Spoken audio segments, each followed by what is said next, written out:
Gravando. Vamos lá, primeiramente, eu quero agradecer aos membros novamente. Primeiro de tudo, deixa eu olhar no meu celular aqui.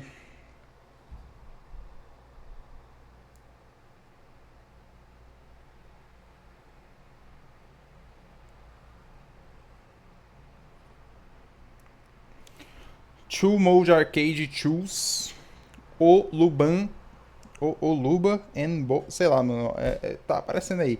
Renato Aragão, Paulo Vitor Opperman, eu acho que é assim. Victoria, Matheus Messi, Nabieok, LKZ, Fabrícia Ketley, Hobby Boom 4R, It's Adrian, Maestro, NZ, MTS, O Padeiro, Sanduíche, Papazito Zito e Invoker Oficial. Impressionante eu ainda ter essa quantidade de membros depois de parar com a frequência de vídeos, né? Eu tô postando um vídeo a cada, sei lá, 7 dias, tá ligado? Um vídeo por semana. E mesmo assim ainda tem essa quantidade de membros aí. Mas excelente, excelente, obrigado a todo mundo aí. E eu vou reagir a esses vídeos aqui. Esse aqui eu vou reagir só no próximo vídeo. Agora eu vou reagir a esse vídeo aqui. Outlast é o horror mais inteligente já feito. E eu queria falar que eu tô gravando esse vídeo da minha. Calma, fazer.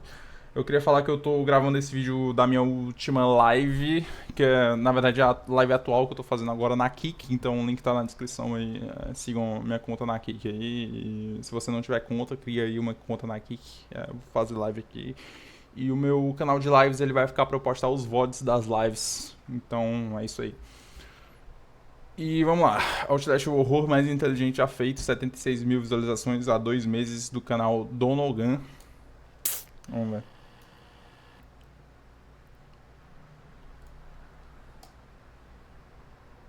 O Opera tem adblock, não, verdade.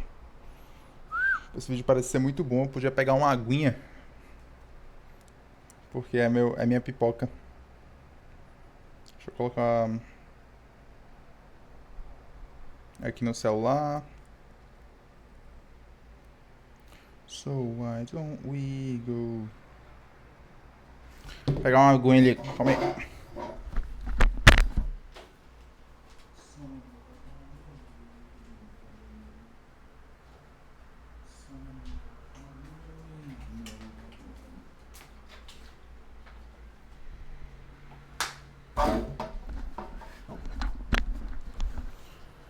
Ai.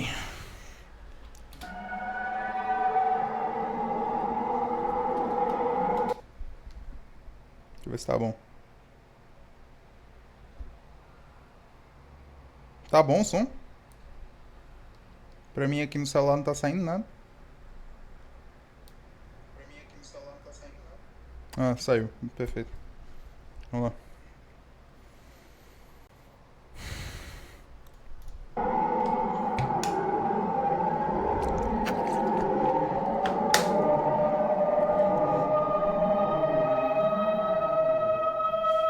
Caralho, eu tô quase virando Wall Rider aí já. Só de ver esse som e esse negócio aí piscando.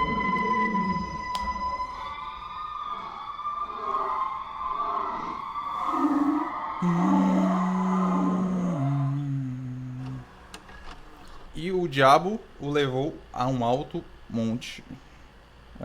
Primeiro capítulo aí do vídeo. Miles Upshur trabalhava originalmente como um jornalista comum, antes de ser demitido por publicar um material restrito sobre a situação no Afeganistão. Agora, já no começo do jogo, o Miles trabalha por conta própria como um jornalista investigativo. Ele vai ao manicômio de Mount Massive após receber um e-mail de uma fonte anônima sobre atividades suspeitas no local. O manicômio fica distante da cidade, em cima de uma montanha. Caso você tenha visto meu vídeo de Outlast 2, você já tá meio caminho andado de entender esse aqui. O link desse vídeo aqui tá nos comentários também. Não importa a ordem que você veja, um vai completar o outro, mas eu recomendo que você veja os dois. O pontapé inicial do Outlast já te coloca num campo teológico que vai se aprofundar de uma forma mais agressiva, progressivamente. Não tanto quanto o 2, mas vai.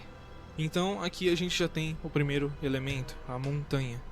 O Miles se retira da civilização e voluntariamente atravessa esse limiar, o ponto onde o mundo empírico da razão e da linguagem vai ceder lugar ao domínio obscuro do sagrado degenerado. Pera, o que escreveu? Vai ceder...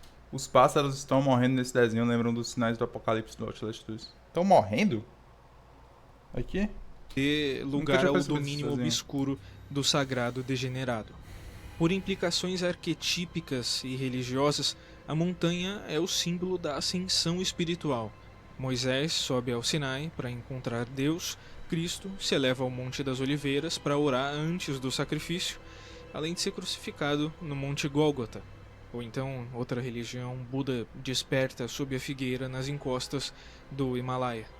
Enfim, a montanha é sempre um lugar de epifania, o ponto mais próximo do céu, distante das pessoas. Porém, a gente pode argumentar que tem uma inversão do divino pro profano aqui, considerando que o lugar mais se parece com o inferno. Para entender todos esses símbolos do Outlast, sempre pensa na inversão, ela é crucial. Se o mosteiro medieval que ficava na montanha era um lugar para purificação da alma pelo silêncio, Caralho, mano, essas motos aí tem que tomar no cu, mano. pela disciplina, o manicômio é um laboratório da degeneração da alma pela ciência e pelo confinamento. Então, de novo, a gente está falando aqui de um espaço liminar que está fora do social, fora do normal, fora do que seria o dia a dia das pessoas. De novo, se você viu meu vídeo do Outlast 2, você já está sabendo que o Outlast tem essa mania de perverter alguns saberes e passagens bíblicas de uma maneira única. Entrai pela porta estreita, porque larga é a porta que conduz à perdição. Calma, deixa eu tirar o Discord aqui, que eu esqueci de tirar o Discord aqui. A notificação é putaria, né? O Miles atravessa literalmente a porta estreita. Só que aqui a estreiteza não vai levar à salvação. Ela vai levar à perdição. E a porta larga, que é a que o Miles vai procurar mais tarde, vai estar trancada e inacessível. Então a gente já começa aqui com uma teologia do horror, um dos eixos centrais da obra. Toda tentativa de redenção, quando vai ser mediada por intenções, sempre vai resultar em mais desgraça. Ah, e esse aqui na janela é o Padre Martin. É importante que você saiba que é ele. Eu falei isso aí. É verdade, eu falei isso aí no meu vídeo de 20 curiosidades aí. Não dá pra ter certeza que é o Padre Martin, mas pela silhueta assim, ó, dá pra ver. Ah, e esse aqui na janela é o Padre Martin. Ó, dá pra ver a saiazinha dele. Tipo, o formato da saia dele. É o mesmo formato do rosto também. Saiba que é ele. A careca. Porque como é que todo mundo é careca, né? Esse daqui ele já tá te marcando. O nome Miles Upshur é um trocadilho com a expressão em inglês Miles Upshore Without a Pedal, que significa milhas acima da... Quê? Miles Upshore. O 4/20 aqui de baterias. Costa sem um remo. A expressão significa estar preso em uma situação desastrosa, sem recursos, sem saída e sem poder fazer nada a respeito. O que já coloca a identidade do Miles em uma espécie de foreshadowing, né? Então, desde o início, ele é um sujeito que está sendo lançado numa narrativa sobre desespero.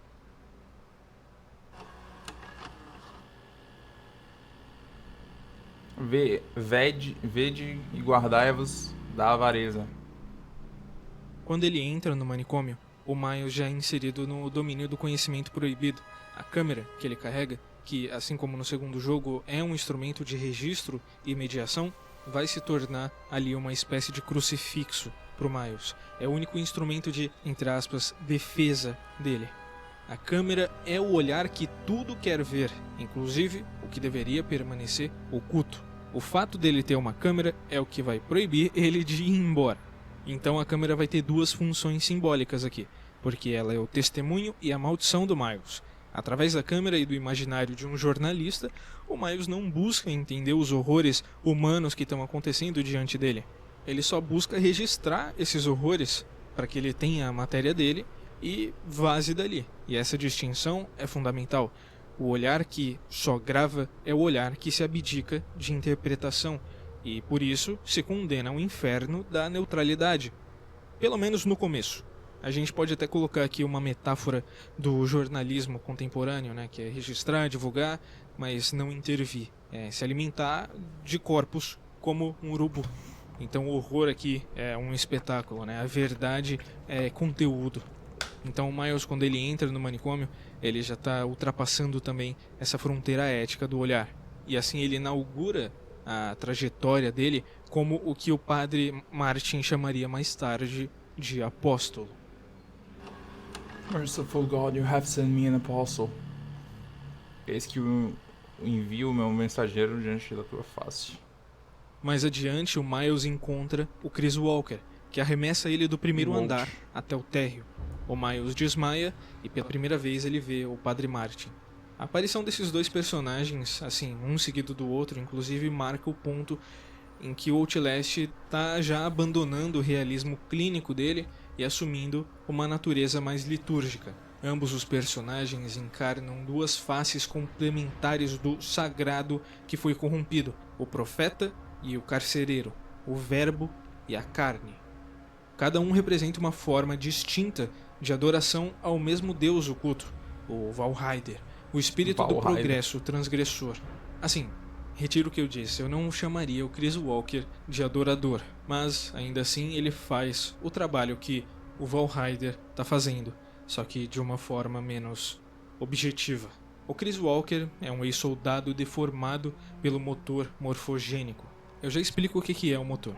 O Walker se tornou uma espécie de carniceiro assim que os pacientes se libertaram. Ele não mata especificamente só os cientistas que maltrataram dele, embora ele nutra muita raiva por eles, ele mata qualquer um que entra no caminho dele.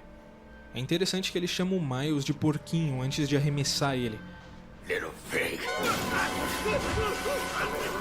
Sim, E no eu sei, português agora ele fala tinha filho da puta, um né? Os caras porquinho de pelúcia traduziram. lá nas HQs ou Little alguma Pig coisa pra assim, filho da puta, né? mas o Intancável porquinho isso. é algo que ele gosta. Então não sei se faz muito sentido ele falar isso e arremessar o Miles pro andar de baixo com um apelido carinhoso, sei lá. Mas seguindo a analogia religiosa, que é o que eu já estabeleci aqui, dá pra gente levar em conta o porquinho como uma convocação ritual, principalmente pelo que se segue na narrativa do jogo. No simbolismo cristão, o porco é um animal impuro, é aquele que recebeu os demônios expulsos de Gadara. E, tendo saído os demônios do homem, entraram nos porcos. E a manada precipitou-se de um despenhadeiro no lago e afogou-se. Então, quando ele chama o Miles de porquinho, o Walker já está colocando imediatamente o Miles num espaço da impureza e da possessão, a coisa que vai receber o demônio. Ele é nomeado o hospedeiro do mal antes mesmo de encontrar esse mal. Vai fazer sentido mais tarde na história. Então agora o olhar neutro do Miles está contaminado. Ele faz parte do experimento e da loucura. É nesse instante que o Padre Martin encontra ele e nomeia ele como apóstolo. O título carrega o peso, né, de uma missão. O apóstolo, etimologicamente, é o enviado, aquele que vai levar uma mensagem.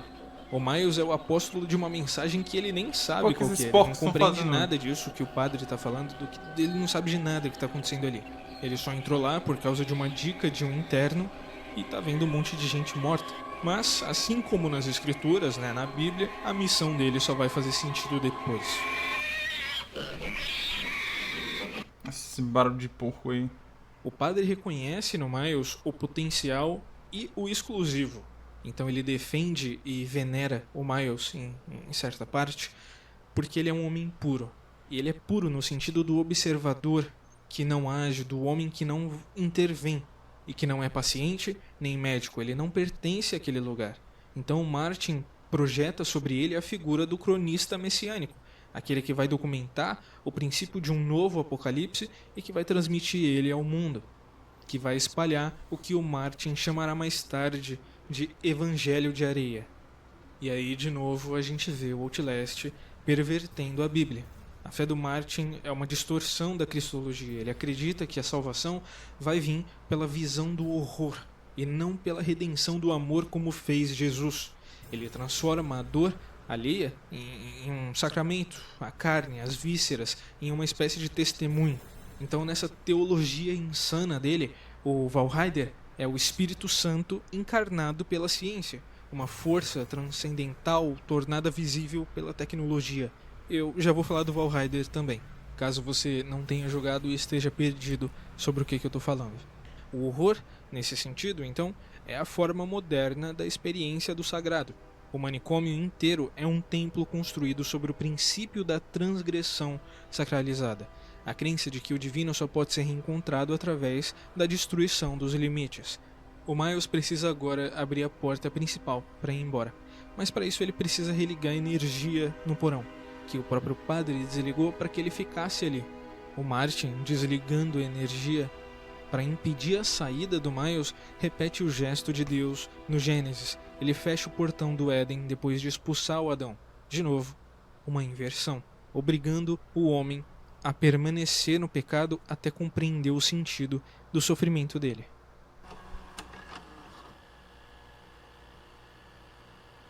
Do que a sabedoria desse mundo e loucura diante de Deus. Agora, qual que é o sentido de E toda loucura essa ou é loucura? matança? O que fez os pacientes ficarem tão deformados e maltratados? Então, o Outlast é a continuação lógica de uma genealogia real da ciência moderna quando posta a serviço do poder. Mount Massive é o herdeiro direto dos laboratórios de Dachau, dos arquivos de Los Alamos, das câmaras de tortura travestidas de psicologia experimental. Após 1945, os Estados Unidos lançam a Operação Paperclip, integrando ao seu aparato militar e de inteligência dezenas de cientistas nazistas, fisiologistas, neurologistas, cirurgiões e psicólogos especializados em experimentação humana. Esse movimento é a consequência de uma lógica de continuidade. Conhecimento obtido pelo horror é uma forma de mercadoria incorporado pela nova fé do progresso. Então, o crime contra a humanidade Parece é as Back agora Rooms, um ativo estratégico. A ciência do trauma e do controle, forjada nas clínicas da morte, migra para o laboratório Tira essa limpo do imagem aí, Ocidente, agora legitimada pelo discurso da segurança nacional. Dessa transposição nasce o projeto que você talvez já tenha escutado falar, o MK-Ultra. Uma das mais sombrias iniciativas da Guerra Fria. Sob o pretexto da defesa ideológica contra o comunismo, a CIA investiga os limites da consciência. Drogas alucinógenas, hipnose, privação sensorial, eletrochoque e manipulação psicológica. O corpo humano agora é cobaia para testes como interface experimental, uma colonização satânica da mente. E aqui aparece a inversão. Será que hoje em dia, com a tecnologia de hoje, ainda seria possível se fosse legalizado, tipo, a galera pegar, sei lá, preso, condenado a cadeira elétrica, tá ligado? Pra usar como cobaia nesses experimentos aí. Com a tecnologia de hoje, será que a galera descobriria mais coisas aí? Acho que sim, né? Sobre essa história aí de controle mental e tal, estudar o cérebro humano e fazer experimento aí, né? Seres humanos. Será que a galera descobriria alguma coisa aí ou ficção isso aí? Que o Não, acho que descobriria era porra, mano. Descobriria porra nenhuma, não. Era tudo ficção isso aí mesmo. Tudo ficção. Foucault chamaria de biopolítica extrema. O poder não se limita mais a punir ou disciplinar, mas a fabricar a própria subjetividade, moldando o pensamento e o desejo.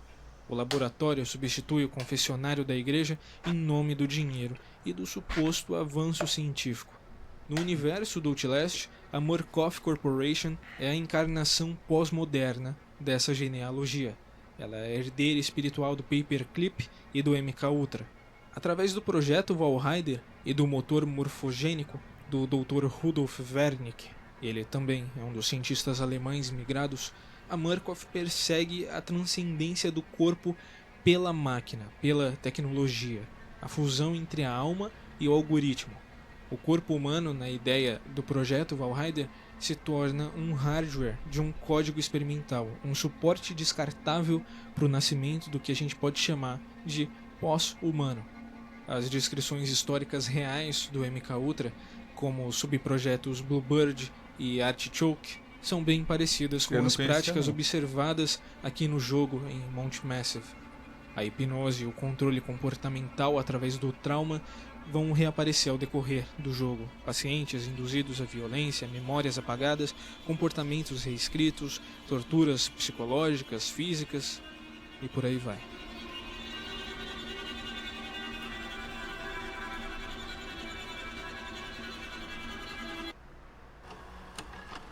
E foi-lhe concedido dar espírito à imagem da besta.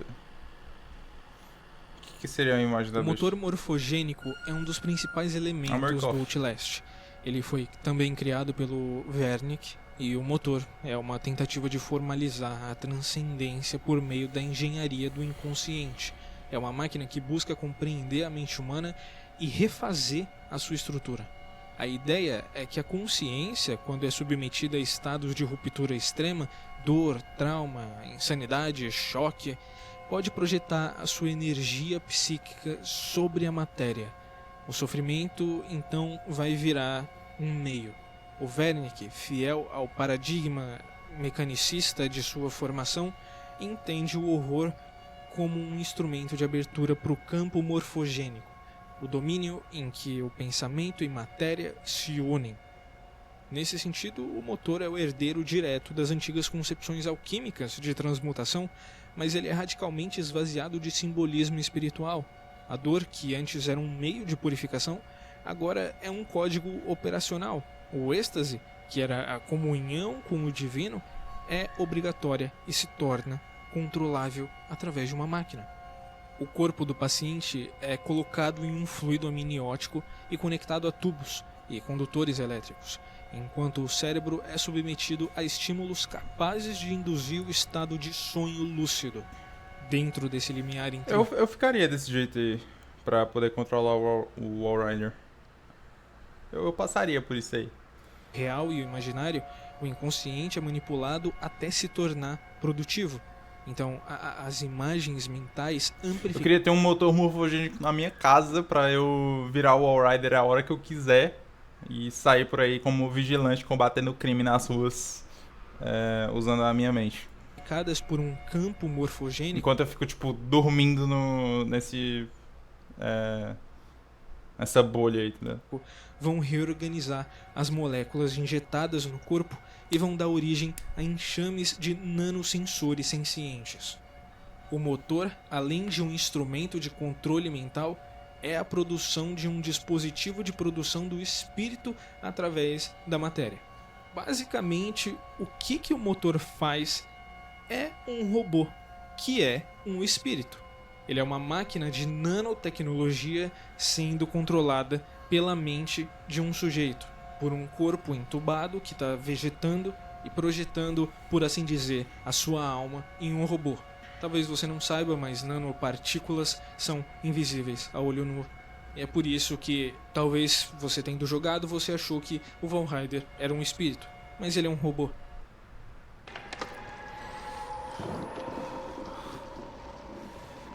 Pior que minha vida toda, até atualmente, né?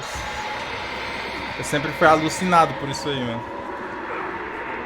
Eu literalmente, no SISU, do Enem, né? Eu coloquei um curso de nanotecnologia na UFRJ. Era o único curso, a única faculdade que tinha esse curso no Brasil. Aí eu fui lá, coloquei nanotecnologia na UFRJ. Eu faria esse curso aí, mas pô, lá no Rio de Janeiro é loucura. Aí eu tirei a vaga de alguém que queria esse curso aí de verdade. Mas tipo, vai ter 9 pessoas. Tinha 20 vagas. Aí eu tirei a vaga de uma delas. 9 pessoas na sala de aula. Excelente. Quantas pessoas será que queriam muito fazer nanotecnologia na UFRJ?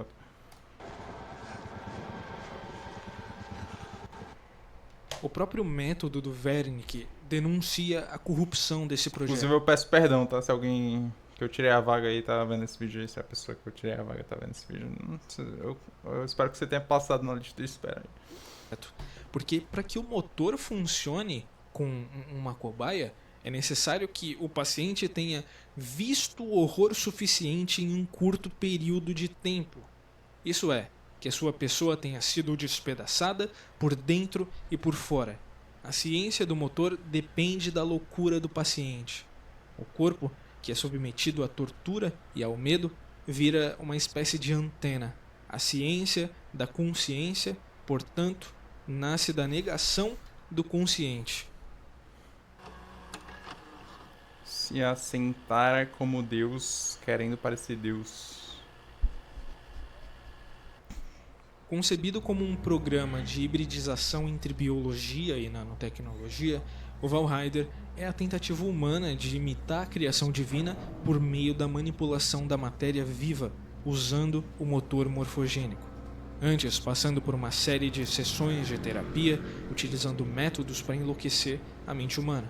Os pacientes, que são chamados de variantes, mas eu vou chamar de paciente, representam a falência do projeto.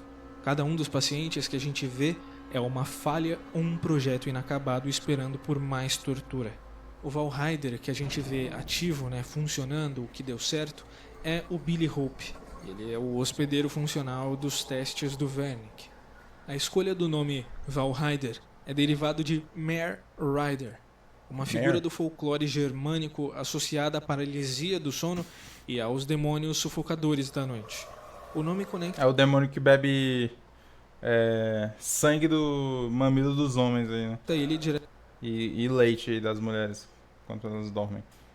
Excelente. Tem uma nota que diz isso aí. Você tirou minha vaga e destruiu meu sonho de cursar nanotecnologia. Agora estou trabalhando 6x1 atacadão. Rua, seu vagabundo. Manda teu cu, mano. Eu quero cursar nanotecnologia, cara. Ir lá pro RJ, sair do Eusébio pra ir lá pro Rio de Janeiro cursar nanotecnologia. Sabe que nanotecnologia não tem nada a ver com criar o Valheider na vida real, né?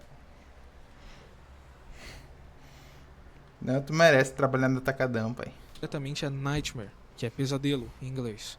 Alguns estudiosos remontam a palavra... Galera, eu não sou grosso com meus inscritos, não, né? Esse cara aí é o Pedro Gu, ele grava vídeos comigo aí, ele tem mais é que se fuder, ele aí. Viu? Mas com meus outros inscritos, eu não sou desse jeito, não. Não mandaria tomar no cu, não. Vocês são legais, vocês são fodas. Eu ia criar, sou o gênio. Não, então tá bom, eu acredito no seu potencial aí, viu, pai?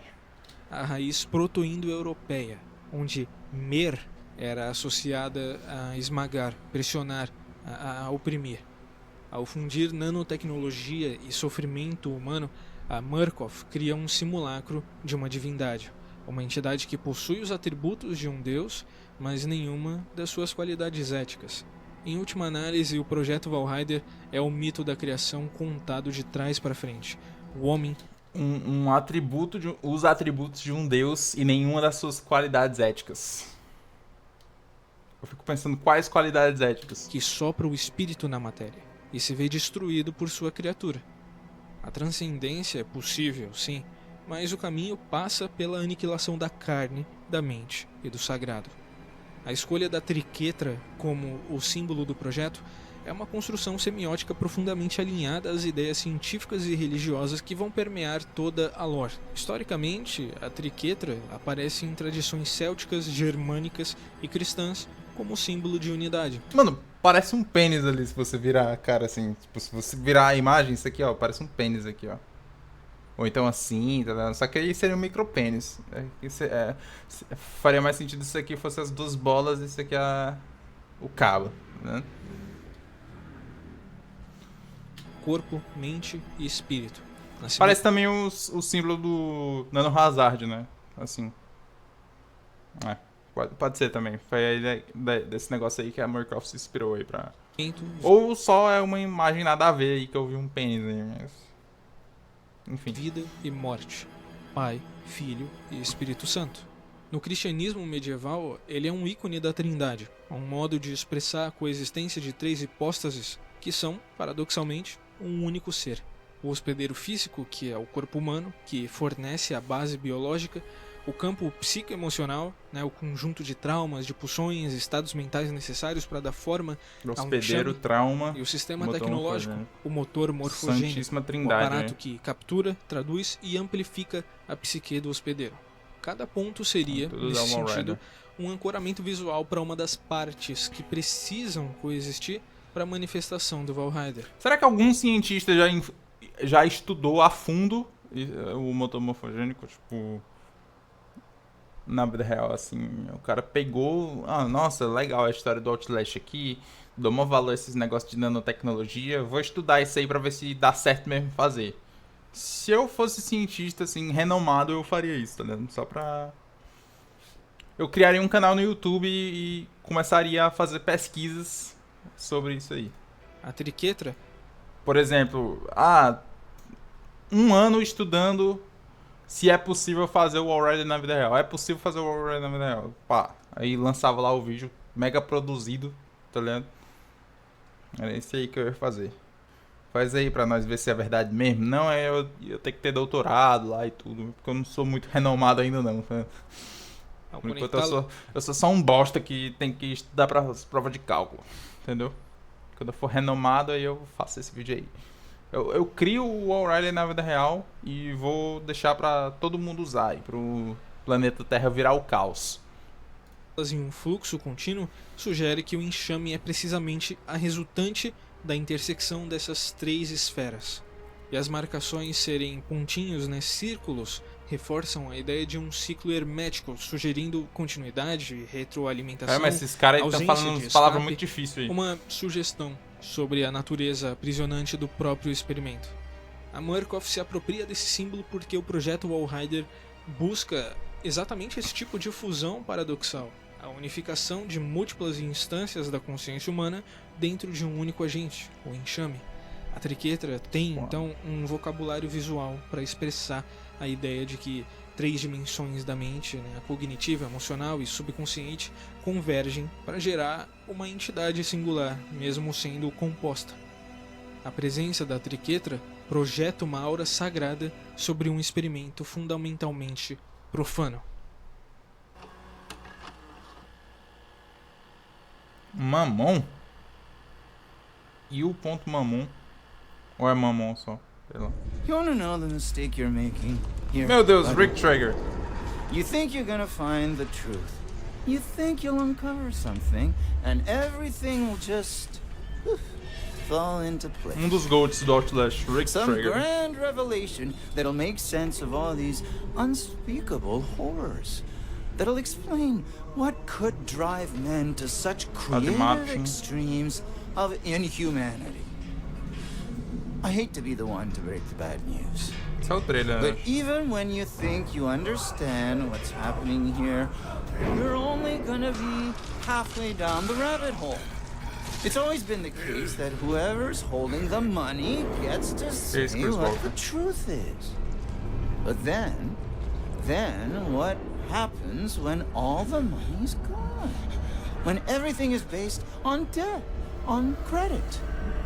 Come on, buddy. Come You on, can buddy. guess this one. You can guess this one. It's Pray faith. for a revelation. Money is a matter of faith. É? All we were ever trying to do is sell you the dream. Por que que o dinheiro é uma questão de fé? If you've got nothing to bargain with, you Barganhar? gotta be Doutor Estranho. inside the dream to buy it. You gotta have faith. And that's what I'm here for. To make you believe.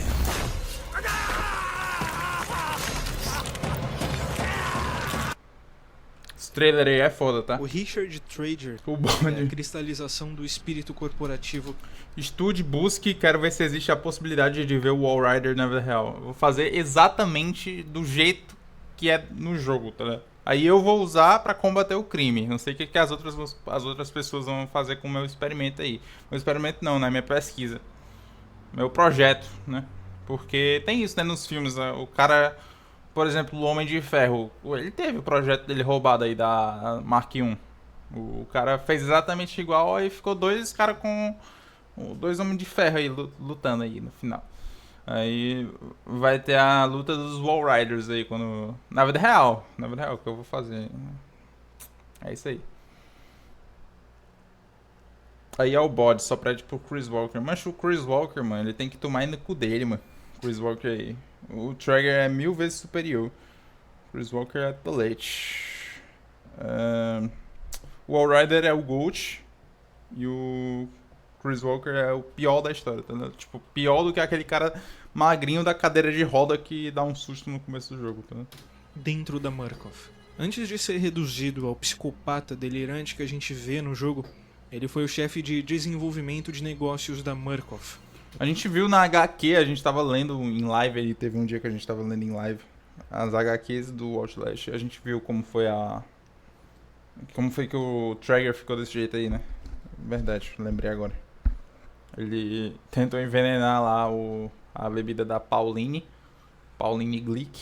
E aí ela, como ela é gênia, aí ela percebeu que tava com um gosto estranho, cuspiu, fez o cara beber e levou ele lá pra Murkoff pra ele ser internado lá e acontecer isso aí com ele. Um tecnocrata moderno. Alguém que a fé não se ancora em dogmas, só no dinheiro. Trager é consumido pela própria ideologia que ajudou a criar. A sua loucura não vem completamente daí, mas é o ponto principal. O Trager já era sádico antes de ser colocado no motor morfogênico. É interessante pensar em como o Miles tem o primeiro contato com ele, através de um interfone. Enquanto o Miles foge de alguns homens na ala masculina, o Trager guia ele para um porta-cargas, transparecendo confiança. Ele passa a sensação de salvação, de sobrevivência, de segurança. A mesma coisa que o mercado que ele tanto admira, oferece. O mercado promete libertação em troca de confiança e submissão. E quando o Miles confia nele e entra no porta-cargas, o jogo segue para a sessão mais traumatizante pro coitado do Miles. O Trager dá um soco na cara dele e prende ele numa cadeira de rodas. E começa a guiar ele pelos corredores até a ala de tortura dele. Se o Miles fosse bom mesmo, ele teria fugido nessa cena aí. Seu jeito carismático, ele traz um... Não depois do Trager prender ele, né? Pô, o cara leva um soco, beleza, mas o cara fica desmaiado, deixa ele pegar ele. Com 2 socos na cara, vai desmaiar. Não é assim que funciona na vida real, mano. Era só ter segurado o soco assim, se defendido, aí saía correndo, tá ligado? O Trager tá desarmado mesmo aí. O Trager é um velho desse aí, não faz porra nenhuma. Era só sair correndo pra aí e sair. Certo. Se bem que aí nem é a saída, né? Porque a gente sai por aqui depois e só tem a porra do Wall Rider aí, esperando pra matar. Tom publicitário da linguagem corporativa nos diálogos dele, no monólogo, né? Esse negócio aí ilude o protagonista. Porque tá aberto aqui, tá escrito saída, mas a saída é o caralho, mano. Porque a gente passa por aí e depois não consegue sair. Miles não fala.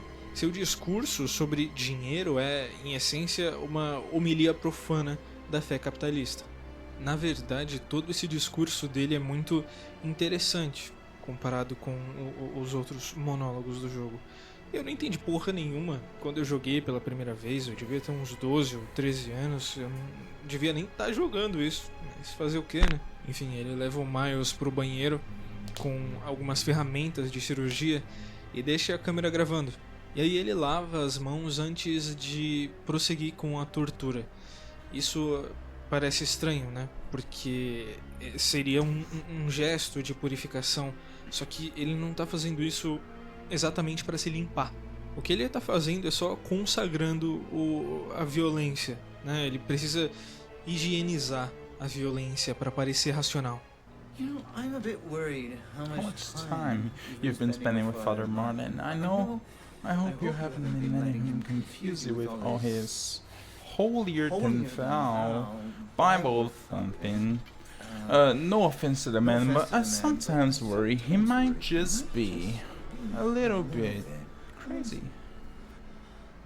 It's understandable, but it's Carenders likes to turn God as anything else. God died with the God's thunder on a more concrete faith now. You have to rob a port, but Peter, there's no other way. Peter! Homem-Aranha, mencionado in Outlast. When all money is gone. When money becomes a matter of faith. And that's what I'm here for. Make you believe.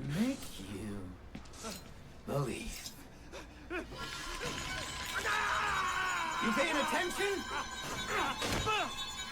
Don't pass that on me. There's so much for you to absorb.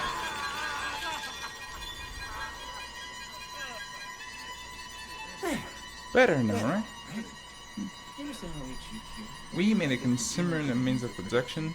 This thing, it's gonna sell itself. Da hora que a porta fecha, o cara sem fechar. Ele não fecha a porta fecha sozinha, né? Dá pra ver claramente que ele saiu da sala com as mãos no carrinho e a porta só fecha sozinha. Então, aqui o discurso dele já começa com uma ironia. Ele se posiciona como contraponto ao Padre Martin, que fala de fé e redenção. O Trager fala de fé e mercado. O Martin vê no Miles o apóstolo de um novo evangelho. O Trager é o consumidor de um novo produto. Na sua fala estabelece o contraste entre a religião tradicional e a religião moderna do capital. É o embate entre o Deus morto do Nietzsche e o Deus financeiro que substituiu ele. Cara, pior que esse vídeo tá No muito offense, bom, velho. but my Que isso? systems were human, Esse just vídeo é muito foda. a little bit. Eita porra, ganhou Aqui mais o um seguidor Trader já. se coloca como Cu Cabeludo, 444, agora me segue, né? Obrigado aí, Cu Cabeludo. Depois você manda uma foto sua aí pra mim, que eu tô curioso pra saber como é o seu rosto. racional e pragmático, que não acredita em transcendência. Mas a ironia é que ele acredita sim, só que não é do dinheiro, é do sistema. A sua fala é uma paródia de um discurso iluminista que rejeita a religião em nome da razão, mas substitui um mito por outro. Ele acredita em outra forma de fé, travestida de economia. O comentário é auto-irônico e o que deixa mais engraçado ainda é que ele sabe que ele é maluco, ele provavelmente tem essa noção de que ele é maluco, só que ele está projetando essa loucura que é a essência dele, revelando um mecanismo freudiano de negação, embora Freudiano. eu de novo acredite que ele tenha a noção de que ele é louco. It's understandable if people get scared. There's like to turn to God as anything else. And God died with the gold standard. We're on to a more concrete faith now. Nessa frase, o Trader enuncia a sua teologia financeira. O padrão ouro foi abolido na década de 1970, O que é o padrão marcando a ouro? transição do valor material para o valor simbólico, do ouro para o crédito. O padrão ouro era um sistema monetário onde o valor do dinheiro de papel estava diretamente ligado a uma quantidade fixa de ouro. Basicamente, isso significava que o governo só podia imprimir dinheiro se tivesse o equivalente em ouro guardado nos seus cofres. Para as pessoas comuns, Entendi, isso trazia uma grande segurança, porque garantia que o dinheiro tinha um valor real e, teoricamente, você podia ir ao banco a qualquer momento e trocar suas notas por ouro físico. Quando ele diz que Deus morreu em padrão de ouro, ele está afirmando A humanidade é muito corrompida, mano. Não era nem pra existir esse negócio de dinheiro, cara. Esse negócio de dinheiro aí não era pra existir, não.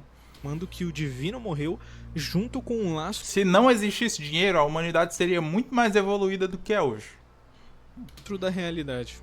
Aí é pra eu argumentar, né? Por que que eu tô falando isso, todas as minhas teses, meus argumentos aí, mas vou deixar pra próxima. Antes, tanto o ouro quanto Deus funcionavam como fundamentos, algo sólido que era estável e absoluto. Então, quando o padrão ouro cai, tudo se torna relativo, inclusive a fé.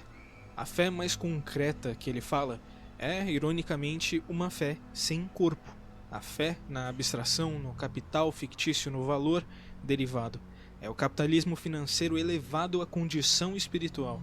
O Nietzsche dizia que a morte de Deus deixaria o homem sem chão. O Trader mostra que o capitalismo criou um novo chão, feito de números e crédito e agora sangue. You have to rob Paul to pay Peter. There's no other way. Murder in Caralho, mano, esse vídeo é muito bom, velho. Eu tava refletindo aqui sobre o que o cara acabou de falar quando tava preto e branco. Esse vídeo é muito foda, velho, caralho. Que vídeo bom, mano. is the simplest form, but what happens when all money is gone? Well, money becomes a matter of faith. And that's what I'm here for. To make you believe. Essa expressão é um provérbio em inglês antigo, to rob Peter to pay Paul, que significa tirar de um lugar para cobrir o outro, resolver uma dívida criando outra. Mas, dentro do discurso do Trader, o provérbio assume um tom teológico e econômico ao mesmo tempo. Pedro e Paulo são apóstolos, eles são colunas da igreja. Então roubar Paulo para pagar o Pedro é, portanto, um ato de corrupção interna, deslocar a fé de um santo para o outro, redistribuir o crédito espiritual. E na leitura simbólica, o Trader está dizendo que o sistema moderno canibaliza a própria fé para se sustentar. É Pior que é preciso mesmo. roubar um dogma para financiar outro, transformar a religião em um fluxo financeiro. O Caralho, assassinato, velho. em sua forma mais pura, é uma afirmação filosófica. O Trader enxerga o capitalismo e a ciência da Murkoff como uma forma de homicídio, a eliminação sistemática da vida em nome do lucro e da descoberta. Quando ele se pergunta o que acontece. Mano, esse cara... Mano, quem é esse cara? Esse Donogama, né? Vamos me inscrever no canal dele. Vou deixar o like aqui. Caralho, que cara bom, mano. Ele é tipo... Mano, ele é formado já, graduado, mestrado, tá ligado? O doutor em alguma coisa aí, alguma faculdade, mano. Porque não é possível, não. Eu quero fazer uma análise dessa aí com o Outlast. Eu nunca tinha pensado nisso aí, né? Nesses negócios aí tudo. Pra mim era só falar sem sentido. Não, sem sentido também é demais, né? Mas eu nunca pensei em me aprofundar tanto nesses negócios do Outlast aí, né? Mas, pô, esse vídeo tá muito bom. Assim. Quando o dinheiro acaba é o mesmo que perguntar Mamon, era o que realmente resta isso. quando o próprio sistema que mata já se exauriu. O que substitui o capital quando o valor se dissolve? A resposta que ele mesmo dá é fé. A fé é o substituto final, a ilusão que mantém a roda girando quando o que é real colapsa. E aí agora a gente já pode compreender completamente a teologia do Trader. O dinheiro, quando ele é desatrelado da matéria, ele depende da crença, da confiança no sistema bancário, da circulação invisível. Assim, a economia funciona porque a gente acredita nela. Então quando ele corta os dedos do Miles, além de fazer um ritual, né, sádico, ele está catequizando o Miles nessa nova religião dele. O sofrimento é o meio de converter o descrente. A dor é o batismo da nova fé. Ele faz o Miles acreditar e literalmente marca o corpo dele com a ausência, a perda, né, o débito, nessa simbologia toda monetária. Better, right? You understand how we cheat here? We made the consumer to the means of production. This thing is gonna sell itself. Então ele traz uma metáfora marxista de modo grotescamente literal. O consumidor se torna o produto, o Miles é o repórter, o olho que grava e consome. E agora é também um corpo mutilado como todos os outros, o conteúdo que está sendo filmado. Ele é a reportagem e não mais o repórter. Então, assim como pro Nietzsche, Deus morreu porque o homem substituiu ele por si mesmo, pro Trader, Deus morreu porque o homem substituiu ele. Deus morreu porque o homem substituiu ele por si mesmo. Caralho, mano. Pô, Nietzsche era muito gênio, mano. Puta que pariu, mano. Pô, esse cara... Mano, eu não dava muita coisa não nesse vídeo. Eu achava que ia ser uma longa hora da minha vida. Eu achei que o vídeo ia... Cara, já tem 34 minutos que eu tô assistindo. Parece que eu tô assistindo há 10 minutos. Né? Passou muito rápido. Porque esse vídeo ia tá muito bom realmente, velho. Eu achava que ia ser só mais um vídeo de Outlast que eu ia reagir no meu canal, mas realmente tá muito bom, velho. Ele pelo Muito mercado. foda, velho. Porque não tem muito conteúdo bom de Outlast ultimamente, né, no YouTube brasileiro. E nem na gringa também, não tem muita análise aprofundada, assim. Me surpreendeu pra Ele era um puta 2 dedos do Miles. E se você reparar, a gente pode ver o número 13 nas duas 13? Não. Aí tá fechado com errado. mãos dele. Brincadeira, galera. Em cada mão a gente vê um dedo, então o ausente, e então 3 remanescentes. O número 13, historicamente associado ao azar, é também o número da transgressão sagrada. Em tradições cabalísticas e cristãs, ele representa a ruptura da ordem do 12, que é o número da plenitude. Nossa, agora os caras vão fazer... Vão pegar esse trecho do vídeo aí pra fazer campanha política pro Flávio Bolsonaro aí, pro PT não ganhar de novo nas eleições, velho. Das tribos de Israel, da quantidade de apóstolos, pela entrada do excedente. 13 também é um número incomum no imaginário do ser humano. 13 é menos comum do que 12. Não tem um 13º mês, o número 13 não existe no relógio. A sexta-feira 13 é considerada um dia de horror. Enfim, por aí vai. O Trader, ao colocar essa configuração no corpo do Miles, marca ele como o 13º apóstolo, já que o Martin chama ele assim, né, apóstolo do horror, nesse caso. Ainda usando o exemplo de Judas, o Miles é o último a chegar no manicômio.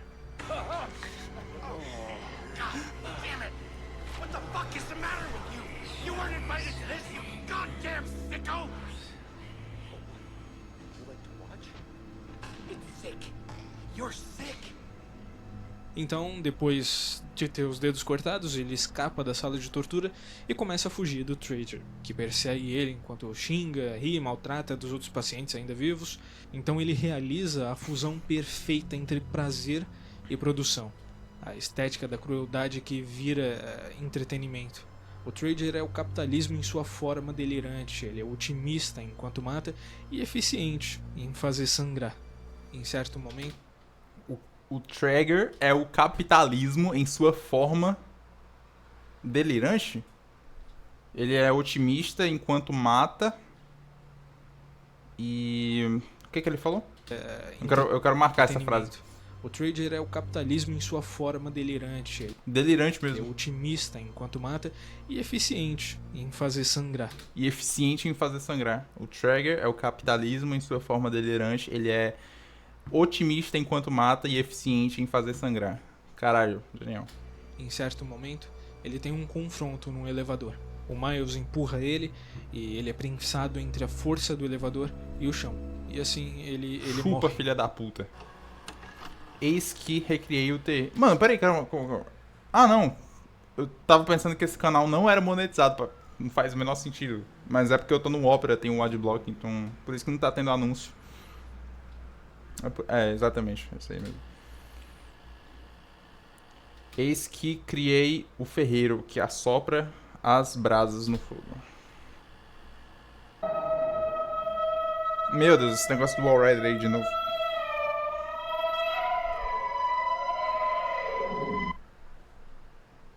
Congelou. Isso que você tá vendo é um dos vídeos de terapia preparatória para o motor morfogênico.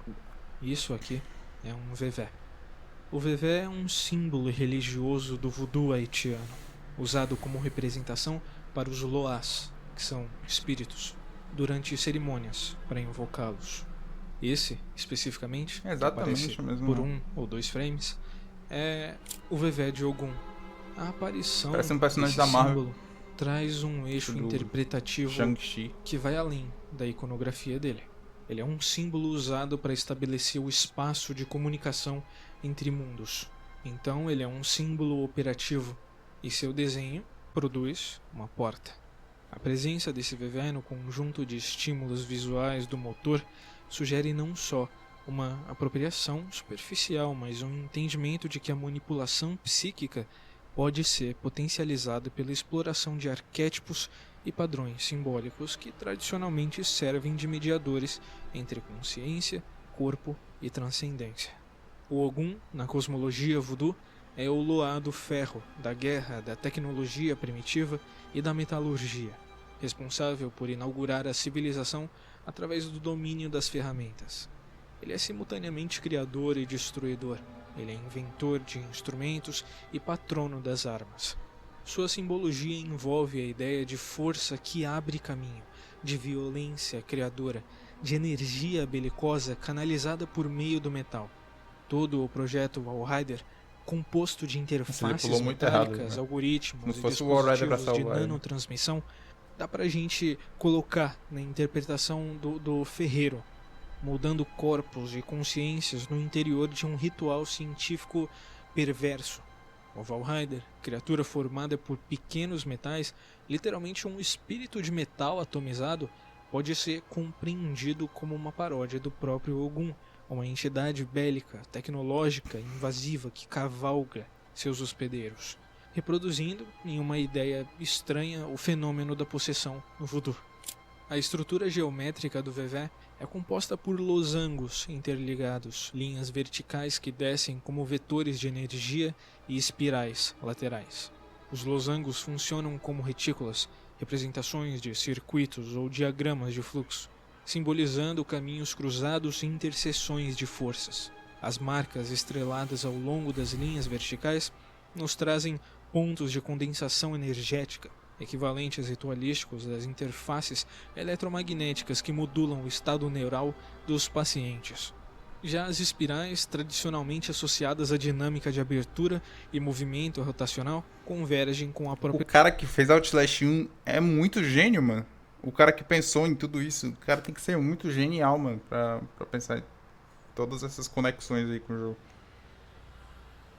Tipo, porque o cara vai botar isso aqui propositalmente, né? Ele que fez o filme lá do motor morfogênico, o cara ia colocar isso aqui, não ia colocar isso aqui à toa, tá ligado? Parece que os caras levaram 10 anos pra produzir o jogo. O jogo de 2013, mas parece que os caras já pensaram nele há, tipo, 10 anos, tá ligado? A lógica de transição perceptiva induzida pelo motor. Se os outros Outlasts tivessem a continuidade desse aí, ia ser uma franquia muito foda, mano. Ia ser... Nossa. Os caras podiam ter feito muita coisa diferente, mano. Pra começar, não era pra ter lançado esse Outlast 2 aí fudido, igual do que eu tava jogando agora, morri aí por bug do jogo, horrível. Eu fico puto. E o Outlast Trials aí, que não tem nada a ver também. Outlast Online, uma paia. Cujo pulso alucinante trabalha para romper a barreira entre o racional e o subliminar. Era pra ter Assim, continuado o na mesma símbolo história aí só também. serve como elemento de ruptura psíquica nos vídeos, mas dialoga diretamente com a linguagem visual da máquina, como se a Murkoff tivesse se apropriado de um alfabeto metafísico para reforçar o impacto neurológico das sessões.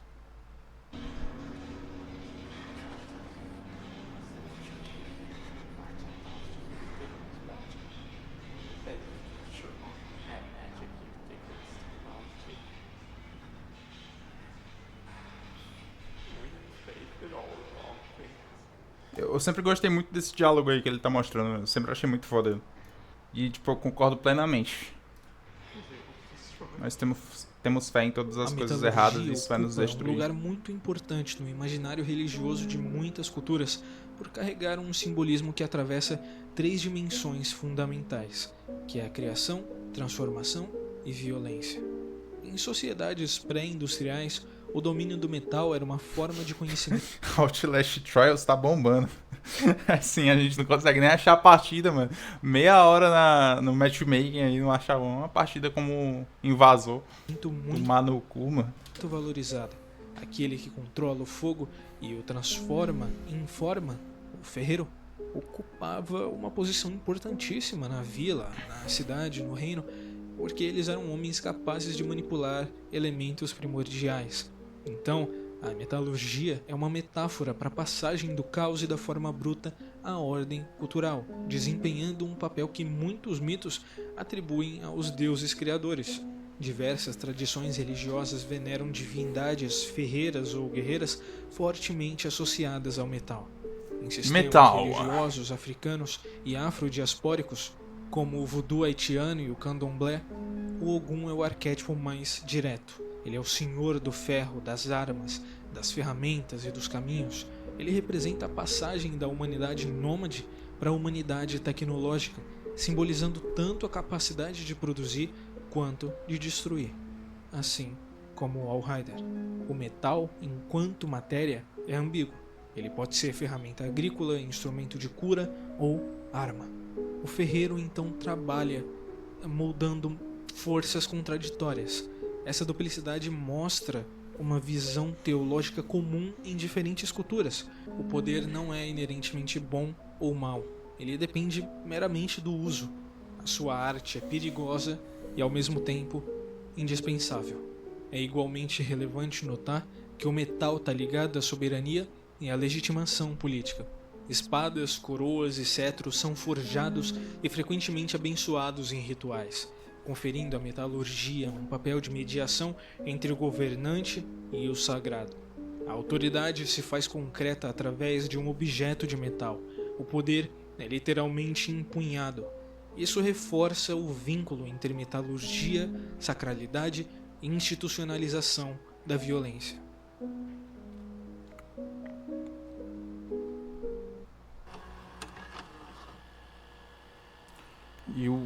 E que mais quero se já está aceso. E que mais quero se já está... Depois de fugir de mais pacientes, mais Chris Walker e apanhar bastante, a gente chega até a capela, onde a gente encontra o Padre Martin crucificado. E enquanto ele morre, ele pede pro Miles gravar tudo, então seus fiéis colocam fogo nele. O Martin, em sua demência messiânica, acredita cumprir a função do mártir, a entrega do corpo como meio de transcendência. No entanto, me parece mais uma inversão total, novamente, do significado cristão da salvação. Na tradição católica, o fogo purifica. Ele é o elemento que consome o impuro. Só que aqui, com o Padre Martin... Peraí, consome o impuro? Ele é o elemento que consome o impuro. Pô, então a galera no inferno aí já era pra ter subido, né? Não era pra ficar no inferno eternamente, né? Segundo o cristianismo. Só que aqui, com o Padre Martin, esse símbolo, de novo, é pervertido. Era pra queimar só um pouquinho, tirar todas as impurezas, sobe pro céu depois. O fogo santifica a fim de agradar uma divindade inexistente. O gesto é autodestrutivo e teatralmente ritualístico. A relação entre fogo e verdade percorre toda a tradição ocidental. O fogo é o emblema do esclarecimento, desde Prometeu, que rouba a chama dos deuses para dar luz aos homens, até o Espírito Santo, que desce em línguas de fogo sobre os apóstolos em Pentecostes. No Outlast, o fogo do Martin é o contrário disso. É o anti-Pentecostes. É a luz cegante, livre de iluminação simbólica. Quando a cruz é incendiada, o que ele verdadeiramente acende é a prova final de que Deus não habita mais ali, e que os homens usaram seu livre-arbítrio para profanar a criação divina. O fogo é a presença ausente do divino. O imperador do reino da dor.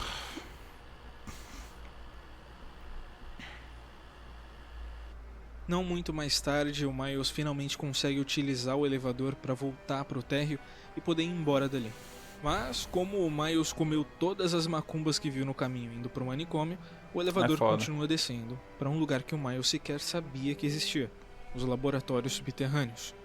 Aqueles mesmos laboratórios que eles executavam o projeto Walrider, onde as paredes se parecem com gelo. Monte Massive constitui, em sua arquitetura simbólica e narrativa, uma descida ao inferno no sentido dantesco, não só um espaço físico de confinamento e loucura, mas em nível espiritual, em que cada lugar representa uma degradação sucessiva da razão, da fé e do corpo. A trajetória do Miles, da superfície até o laboratório subterrâneo, onde habita o motor morfogênico, reproduz a estrutura circular e descendente da comédia. O Dante desce ao inferno guiado pelo Virgílio, que é o símbolo da razão clássica, que conduz o espírito até a purificação. Parece que tudo tem significado, pô, nesse jogo. O Miles, em contraste, é guiado por nada, ninguém. O seu único companheiro é essa câmera quebrada. É um olhar mecânico que está substituindo a contemplação espiritual. O jogador inicia na superfície, diante da fachada neogótica do manicômio, e no fim o percurso conduz ele até o laboratório branco, o núcleo do horror, que espelha o nono círculo de Dante, o de Lúcifer, congelado em seu próprio orgulho. O frio do laboratório contrasta com o fogo da capela incendiada pelo Padre Martin. No centro desse círculo está o Dr. Wernicke, que ainda se encontra vivo, e também o Billy Hope, que é o Walrider. Então, tá aí o Satanás que tentou brincar de Deus e a sua criação maligna. É óbvio que o laboratório não é feito de gelo, tá? Mas a brancura das paredes passa essa sensação. Ela se parece muito com minas de sal, pela forma com que as paredes são esculpidas. Todo mundo pensa que é neve nessa parte aí, mas parece mesmo minas de sal, como você falou aí. Mas o laboratório do jogo é inspirado no Snow Lab, que é um laboratório de física real no Canadá. Ah, caralho! Perfeito. Nada. Então, o material eu acho que não importa muito, porque até onde eu pesquisei essa rocha... É literalmente o final de Outlast, mano. Só falta aparecer o Walrider aqui, uma fumacinha preta que vem se aproximando e vira um negócio humanoide, assim, de nanofábricas.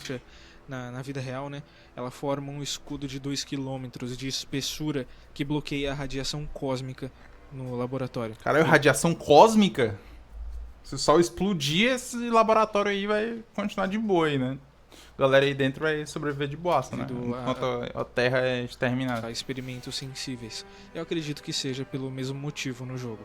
O gelo, na tradição dantesca, é o símbolo do mal absoluto. Não o calor da ira, mas a ausência total de movimento. Congelamento do amor divino. Caralho, científico isso aí. o gelo ser a ausência total de movimento. Só tá meio errado, né? Porque o gelo, as partículas ainda se mexem. Por mais lento que elas se mexem, mas elas se mexem, né? Porque nada é 100% sólido. Mas no zero Kelvin, que é o zero absoluto, né? A menor temperatura do universo. Aí não existe nenhuma agitação de partícula e faz sentido. No Outlast, o laboratório subterrâneo reproduz esse mesmo princípio.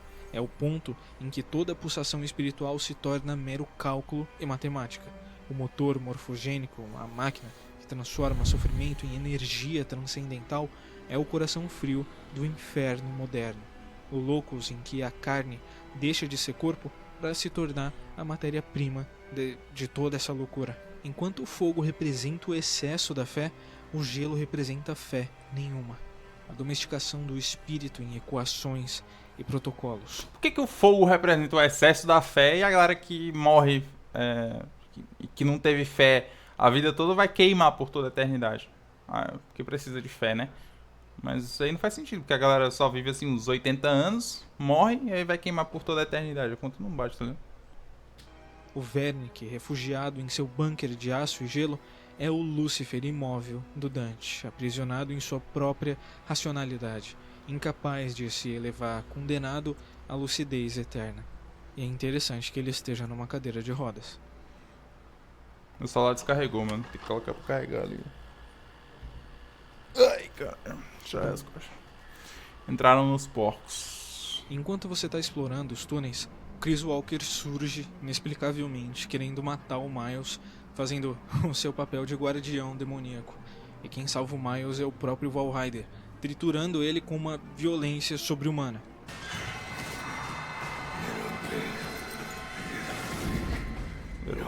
Filho da puta sem escapatória. Perfeito. Os caras traduzindo Little Pig pra filho da puta. É intancável isso, cara. Por que, mano? Por que os caras fizeram isso?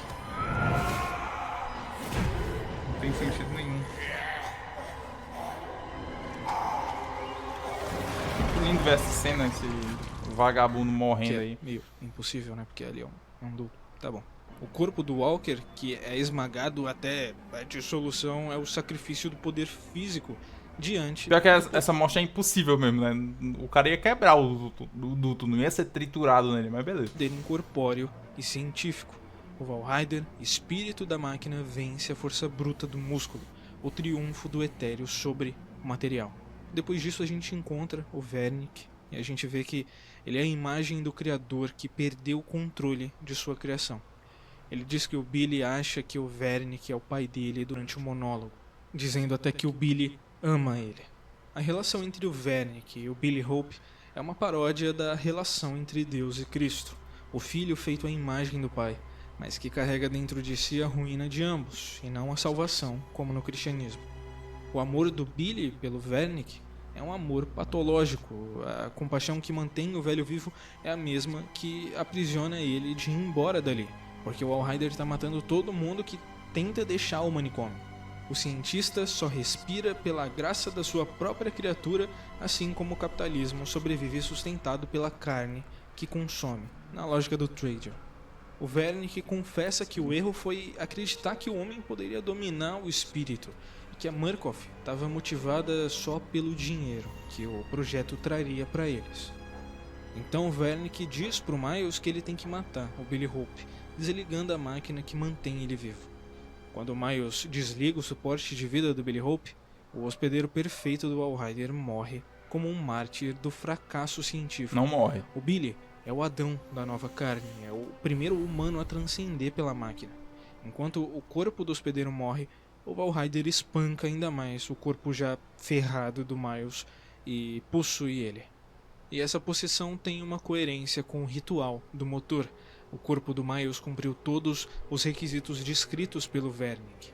Ele sofreu horror extremo em um espaço de tempo mínimo, testemunhou a morte, foi quebrado por dentro e por fora, testemunhou todo tipo de horror que ele podia ter testemunhado, perdeu a identidade em nome da sobrevivência. E em poucas horas, uma noite inteira, o jogo se passa em uma única noite, aconteceu tudo isso com ele. E o Uma única amanhecer, né, que tá vindo ali no fim do jogo, alguns minutos antes dessa cena, é como se fosse a aurora de um novo inferno, o nascimento do novo homem prometido pela Murkoff. Lembra do que eu falei da profecia involuntária do Chris Walker lá no começo, chamando o Miles de porquinho? E tendo saído os demônios do homem, entraram nos porcos. Pois é. Ah, Ainda caralho! consciente, o Miles sai mancando e sangrando pelos túneis, em direção à saída, carregando dentro dele um enxame nanomecânico. Esperando O homem que quis brincar de Deus, mas não era Deus. Aí fez o demônio, o Walrider, que os demônios entraram nos porcos e o Chris Walker chamou o Miles de porquinho. Aí o Walrider entrou no Miles, ou seja, tudo tem a conexão. Hein? por ele tá o Wernick e os soldados da Murkoff. Pô, os caras que fizeram o Outlast são muito gênio, velho. Os soldados fuzilam o Miles, provavelmente por ordem do Wernick, que não queria que o jovem jornalista saísse dali com todas aquelas provas contra ele e contra Murkoff. Então o Miles cai, o sangue dele começa a escorrer, só que ele não morre. A tela fica preta e então a gente ouve o Valheider reagir. You have become the host. Jesus God, what is that thing?